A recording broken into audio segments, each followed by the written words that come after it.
இவர் என்ன சொல்கிறாரு, 2 வழக்குகள் சொல்கிறாரு.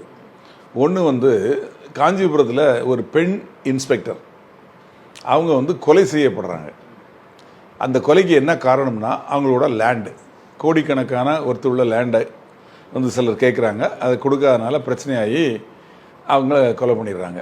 அந்த கொலையில் சம்மந்தப்பட்டது அப்படின்னு சொல்லி ஒரு கட்சியோட மாவட்ட செயலாளர் இருந்தவர். அப்புறம் அவரை கட்சியை விட்டு நீக்கிறாங்க, அவரை கைது பண்ணுறாங்க, இன்னொருத்தரையும் கைது பண்ணுறாங்க, அவரும் இன்னொரு கட்சிக்காரர்.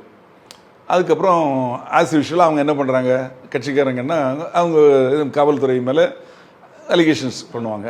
அலிகேஷன்ஸ் இது மாதிரி மனு கொடுத்துருப்பாங்க மனித உரிமை கார்பரேஷன்லேருந்து இவர் மூலமாக விசாரிக்க சொல்கிறாங்க.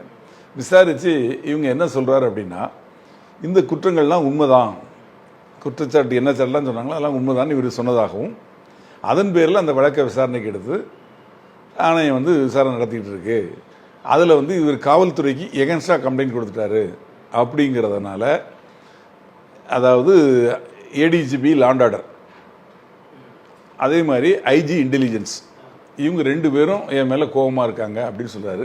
இன்னொரு வழக்கையும் சொல்கிறாரு, ஆம்ஸ்ட்ராங் கொலை வழக்கு.